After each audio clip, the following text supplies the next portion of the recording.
নমস্কাৰ সুপ্ৰভাত মৰ্নিং লাইফৰ বিশেষ শিতান ৰাখিফললৈ মই মানসে আপোনালোকক স্বাগতম জনাইছোঁ আৰু প্ৰত্যেক পুৱাৰ আজিও আমাৰ সৈতে আছে জ্যোতিষ শাস্ত্ৰবিদ কিৰণ ডাঙৰীয়া তেওঁ জনাব আজি আপোনাৰ দিনটোৰ ৰাখিফল কেনেধৰণৰ আপোনাৰ গ্ৰহগতিৰ বিষয়ে আৰু আপুনি পঠোৱা সমস্যাৰে ভৰা চিঠিখনত তেওঁ উত্তৰ দিবলৈ চেষ্টা কৰিব লগতে আপোনাৰ বাবে আজিও লৈ আহিছে এটা বিশেষ বিষয় দাদা স্বাগতম জনাইছোঁ ধন্যবাদ নমস্কাৰ প্ৰথমতে আপোনাৰ পৰা গ্ৰহগতিৰ বিষয়ে জানিম হয় এতিয়া গ্ৰহগতিৰ পজিশ্যনলৈ আহোঁ লগ্ন হ'ল মেষ লগ্ন ৰাশি মকৰ ৰাশি কাৰণ চন্দ্ৰ মকৰ ৰাশিত বহি আছে আজি ৰবি শুক্ৰ শনি মীন ৰাশিত বহি আছে ৰাহু মংগল কুম্ভ ৰাশিত আজি বৃহস্পতি মিথুন ৰাশিত বহি আছে আৰু কেতু সিংহ ৰাশিত বহি আছে আজিৰ দিনটোত আপুনি যদি জন্মগ্ৰহণ কৰিছিলে আপোনালৈ হেপী বাৰ্থডে থাকিল আপোনাৰ নিজৰ ৰাশিচক্ৰ আৰু আজিৰ দিনটো ৰাশিচক্ৰ চালে এই বছৰটোত আপোনাৰ বাবে কিছু বাধা বিঘিনি দেখুৱাই আছে গতিকে আপুনি এটি লাকি ষ্টোন ইউজ কৰিব পাৰে আৰু সেয়া হ'ল এটি শ্বেতপ্ৰবাল এয়া হ'ল এটি হোৱাইট কৰেল শ্বেতপ্ৰবাল এই ৰত্নটো আপুনি ৰূপত বনাই সোঁহাতৰ ৰিং ফিংগাৰত পিন্ধিব আপুনি শুক্ৰবাৰ দিনা পিন্ধিব পাৰে মঙ্গলবাৰ দিনা পিন্ধিব পাৰে তেতিয়া শুক্ৰ আৰু মঙ্গল দুটা গ্ৰহই আপোনাৰ ফেভাৰত থাকিব ধন্যবাদ এতিয়া আকৌ ৰাশিফললৈ আহিম আজি প্ৰথম ৰাশিটো ল'ম মেষ ৰাশি ওৱান্স এণ্ড টেম্পাৰেন্স এৰিছ এই দুখন টেৰট কাৰ্ড মতে কোনো বিশেষ কামৰ বাবে যোগাযোগ আদিৰ আজি প্ৰয়োজন হ'ব পাৰে বন্ধুৰ পৰা সাৱধান হওক বিদ্যাত শুভ ফল সামাজিক কামত ব্যস্ততা বৃদ্ধি আজি ৰেড কালাৰ লাকি অৰেঞ্জ কালাৰ আনলাকি এতিয়া পেণ্টাকুলছ এণ্ড নাইট অফ শ্ব'ৰ্টছ এই দুখন কাৰ্ড মতে বৃষ ৰাশিৰ জাতক জাতিকাসকলৰ পাৰিবাৰিক দিশত কিছু অশান্তি মতবিৰোধ আদি কৰ্মৰ ক্ষেত্ৰত দায়িত্ব বৃদ্ধি পাব নতুন আশাৰে আনৰ লগত কথা পাতি আনন্দিত হ'ব প্ৰেমত কষ্ট আছে আজি হোৱাইট কালাৰ লাকি গ্ৰীণ কালাৰ আনলাকি এতিয়া আহিছোঁ মিথুন ৰাশিলৈ জেমিনি কাপছ এণ্ড শ্ব'ৰ্টছ এই দুখন কাৰ্ড মতে আজি নতুন ব্যৱসায় বাণিজ্যৰ আৰম্ভণি কৰিব পাৰে বন্ধুবৰ্গৰ পৰা দূৰত্ব বজাই ৰাখক শৰীৰত আঘাত প্ৰাপ্তিৰ যুগ প্ৰেমত সাৱধান হওক পিংক কালাৰ লাকি গোল্ডেন কালাৰ আনলাকি কৰ্কট ৰাশি কেঞ্চাৰ ওৱান্স এণ্ড পেণ্টাকুলছ এই দুখন কাৰ্ড মতে আজি কোনো সমস্যাৰ সমাধান পাব অৱশ্যে আবেলি পৰত সমস্যা থাকি যাব পাৰে পেটৰ বিষে আমনি দিব পাৰে সাৱধান হওক ভ্ৰমণত ধনৰ প্ৰাপ্তিৰ সম্ভাৱনা আজিৰ দিনটোত শংখৰ আঙুঠি পিন্ধক ব্লেক কালাৰ হোৱাইট কালাৰ লাকি চিলভাৰ কালাৰ আনলাকি ধন্যবাদ এই মুহূৰ্তত আমি ল'ম এখন চিঠি যিহেতু আমি প্ৰত্যেক দিনে একোখন চিঠিৰ উত্তৰ দিবলৈ চেষ্টা কৰোঁ আৰু প্ৰতিদিনে আমালৈ প্ৰেৰণ কৰে সমস্যাৰে ভৰা এখন চিঠি আজি চিঠিখন প্ৰেৰণ কৰিছে তিনিচুকীয়াৰ পৰা তেওঁ লিখিছে যে নতুন গৃহ বা উদ্যোগ আৰম্ভণিতে কিয় ৰূপৰ সাপ আৰু নৱৰত্ন পোতা হয়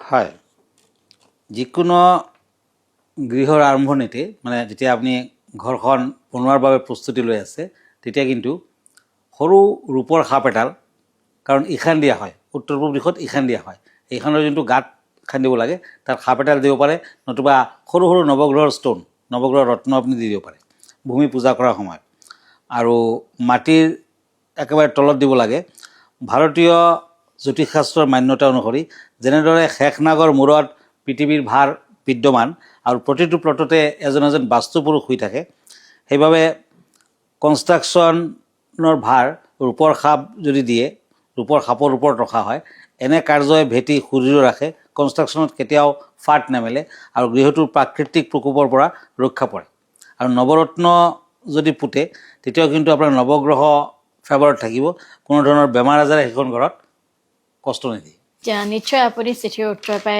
লাভান্বিত হ'ব আৰু আপুনি এনেধৰণৰ নিয়মসমূহ মানি চলক তেতিয়া আপুনি উপকৃত হ'ব দৰ্শকসকল এতিয়া সময় হৈছে এটা চমু বিৰতিৰ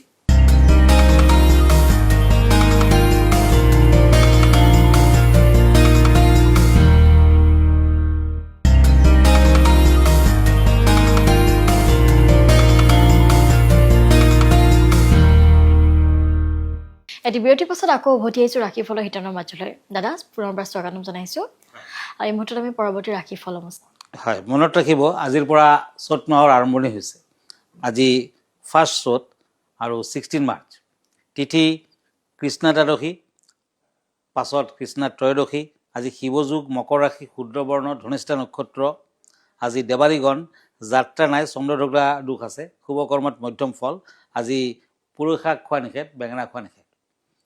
এতিয়া আকৌ ৰাশিফললৈ গৈছোঁ। চৰ্টছ এণ্ড পেজ অফ ওৱান্স, সিংহ ৰাশি, লিঅ'। এই দুখন কাৰ্ড মতে কৰ্মস্থানত নতুন দায়িত্ব বৃদ্ধি পাব, ব্যৱসায় বাণিজ্যত সফলতা লাভ, ধন প্ৰাপ্তিৰ যুগ, বিদ্যাত উন্নতি, প্ৰেমত কষ্ট আছে। অৰেঞ্জ কালাৰ লাকি, হোৱাইট কালাৰ আনলাকি। এতিয়া আহিছোঁ কন্যা ৰাশিলৈ। পেণ্টাকলছ এখন টেৰট কাৰ্ড আৰু এখন চৰ্টছ। এই দুখন কাৰ্ড মতে আজি বন্ধুবৰ্গ বা আত্মীয়ৰ লগত লেনদেন নকৰাই ভাল, ঘৰুৱা দিশত শুভ ফল, আজি যান বাহন ক্ৰয়ৰ যুগ। আজিৰ দিনটোত কন্যা ৰাশিৰ জাতক জাতিকাসকলে নিজৰ লগত কেইটামান তামৰ পইচা ৰাখক, ভাল হ'ব। কপাল কালাৰ য়েলো কালাৰ লাকি, পিংক কালাৰ আনলাকি। এতিয়া আহিছোঁ তুলা ৰাশিলৈ, লিব্ৰা, কাপছ এণ্ড চৰ্টছ। এই দুখন কাৰ্ড মতে কৰ্মৰ ক্ষেত্ৰত খ্যাতি লাভ, ব্যৱসায় বাণিজ্যত মধ্যম ফল, দাম্পত্যত কিন্তু সাংঘাতিক অশান্তি হ'ব পাৰে, বিদ্যাৰ্থীসকলৰ নতুন সুযোগ সুবিধা লাভ। আজিৰ দিনটোত তুলা ৰাশিৰ দম্পতীসকলে পাৰিলে একেবাৰে পুৱা ভাগত লক্ষ্মীনাৰায়ণৰ পূজা দিয়ক। গল্ডেন কালাৰ লাকি, মেৰুণ কালাৰ আনলাকি। এতিয়া হওক চৰ্টছ এণ্ড নাইট of sorts, night of once, বৃশ্চিক ৰাশি, স্কৰ্পিঅ'। আজি কৰ্মৰ ক্ষেত্ৰত পদোন্নতি, বিদ্যাত জটিলতা নাই, ব্যৱসায় বাণিজ্যত উন্নতি বৃদ্ধিৰ যুগ, প্ৰেমত ভুল বুজাবুজি থাকি যাব পাৰে, গ্ৰীণ কালাৰ লাকি, য়েলো কালাৰ আনলাকি। ধন্যবাদ জনাইছোঁ। আৰু এই মুহূৰ্তত আমি যাম বিশেষ বিষয়লৈ, যিহেতু প্ৰত্যেক দিনে আপোনালোকৰ বাবে লৈ আহে একো এটা বিশেষ বিষয়, য'ত থাকে বাস্তুশাস্ত্ৰৰ পৰা বিভিন্ন টিপছ। দাদা, আজিৰ বিষয়টো কি? হয়, আজিৰ বিষয় হৈছে ডাইনিং টেবুল। বাস্তুশাস্ত্ৰত ডাইনিং টেবুল চতুৰ্ভুজ, আয়তাকাৰ, গোলাকাৰ নতুবা ডিম্বাকৃতি হ'লে ভাল। খোৱাৰ টেবুল সদায় ডাঙৰ হ'ব লাগে। সৰু টেবুল হ'লে শাৰীৰিক দিশৰ পৰা কুপ্ৰভাৱ পৰিব পাৰে। খোৱা টেবুল কাঁচ বা কাঠৰ হ'লে ভাল। দৰ্জাৰ দক্ষিণ দিশে থাকিলে ভাল, আৰু সেই দিশতে খোৱা বোৱাৰ টেবুলটো ৰাখিলে ভাল, শক্তি সঞ্চাৰ হয়। সেইকাৰণে খোৱা টেবুল উত্তৰ ফালে ৰখাটো মধ্যম ফলদায়ক। যদি আপুনি ব্যৱসায় বাণিজ্যত পাৰ্টনাৰ বা কৰ্মীসকলৰ বাবে খোৱা খাদ্যৰ ব্যৱস্থা কৰিছে নতুবা নিমন্ত্ৰণ কৰিছে, তেতিয়াহে উত্তৰ পশ্চিম দিশত ৰাখক, তেতিয়া উত্তম ফল দিব। পাৰিবাৰিক বা সামাজিক কাৰণত কাৰোবাক খোৱালে টেবুল পশ্চিমত ৰাখিলে পাৰিবাৰিক সম্পৰ্ক ভাল থাকে। আলহীক দৰ্জাৰ সন্মুখৰ চকীখনত বহাব লাগে, যাতে তেওঁৰ দৰ্জাৰ প্ৰতিবিম্ব দেখিব পায়। তেতিয়া কিন্তু ডাইনিং টেবুলে আপোনাক যথেষ্ট সুফল দিব পাৰে। হয়, ধন্যবাদ জনাইছোঁ। আজিৰ বিষয়টো আছিল এয়া। দাদা, আমি পৰৱৰ্তী ৰাশিফলকেইটা চাই লওঁ। হয়, এতিয়া চৰ্টছ এণ্ড নাইট অফ ওৱান্স, ধনুৰাশি, চেট্ৰিয়াছ। আজি সামাজিক কামত ব্যস্ততা বৃদ্ধি, ব্যৱসায় বাণিজ্যত সমস্যাৰ সমাধান হ'ব, বিদ্যাৰ্থীসকলে ভবামতে ফল নাপায়, প্ৰেমত শুভ ফল। পাৰ্পল কালাৰ লাকি, হোৱাইট কালাৰ আনলাকি। এতিয়া পেণ্টাকলছ এণ্ড চৰ্টছ, মকৰ ৰাশি, কেপ্ৰিকৰ্ণ। আজি কোনো শুভ যোগাযোগ আদিত সফলতা লাভ, আজি নতুন কামৰ আৰম্ভণি কৰিব পাৰে। আজিৰ দিনটোত পিতৃ মাতৃৰ বাবে চিন্তা থাকিব। আজি ব্লু কালাৰ লাকি, ব্লেক কালাৰ আনলাকি। এতিয়া আহিছোঁ ওৱান্স এণ্ড পেণ্টাকলছ, এই দুখন কাৰ্ডলৈ। কুম্ভ ৰাশি, আজি বিদ্যাত যত্ন ল'ব লাগিব, শৰীৰ মধ্যম, গুৰুত্বপূৰ্ণ কাম কাজত বাধা আহিব পাৰে, ৰাজনীতিবিদসকলৰ বাবে শুভ ফল, প্ৰেমত সাৱধান থাকক। কুম্ভ ৰাশিৰ জাতক জাতিকাসকলে আজি দুখীয়া লোকক মিঠাই খাব দিয়ক আৰু দুখীয়াক দান দক্ষিণা কৰক। Cream colour lucky, red colour unlucky. এতিয়া হওক মীন ৰাশিলৈ। ওৱান্স এণ্ড এজ অফ চৰ্টছ, পাৰিবাৰিক দিশত উন্নতি, ব্যৱসায় বাণিজ্যত মধ্যম ফল, বিদ্যাত অধিক মনোযোগৰ প্ৰয়োজন হ'ব, যান বাহন ক্ৰয় কৰিব পাৰে। আজিৰ দিনটোত মীন ৰাশিৰ জাতক জাতিকাসকলে গণেশ মন্দিৰত বুন্দিয়াৰ লাড্ডু আৰু কেইটামান নাৰ্জী ফুল অৰ্পণ কৰক, ভাল ফল দিব। চিলভাৰ কালাৰ লাকি, গোল্ডেন কালাৰ আনলাকি। ধন্যবাদ জনাইছোঁ দাদা। আৰু এয়া আছিল আজিৰ দিনটোৰ ৰাশিফল। আৰু আপুনি যদি এনেধৰণে দিনটোৰ আৰম্ভণিতে আপোনাৰ ৰাশিফলটো চাব বিচাৰে, তেতিয়াহ'লে আপুনি পোনপটীয়া সম্প্ৰচাৰ যোগে প্ৰাগ নিউজত প্ৰতি পুৱা 7:40 চাব পাৰে। আৰু আপোনাৰ যদি কিবা সমস্যা আছে, আমালৈ চিঠি লিখি আপুনি প্ৰেৰণ কৰিব পাৰে আপোনাৰ সমস্যাটি।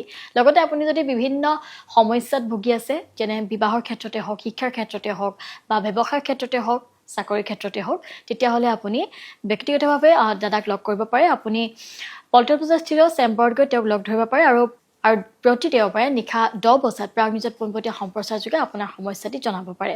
দাদা আপোনাৰ ঠিকনাটি এবাৰ জনাব। আপুনি ব্যক্তিগতভাৱে মোৰ লগত লগ ধৰিব পাৰিব আৰু অনলাইনত আপুনি এপইণ্টমেণ্ট ল'ব পাৰে। আৰু মই ফেচবুকত আছোঁ, ইনষ্টাগ্ৰামত আছোঁ, ইউটিউবতো আছোঁ।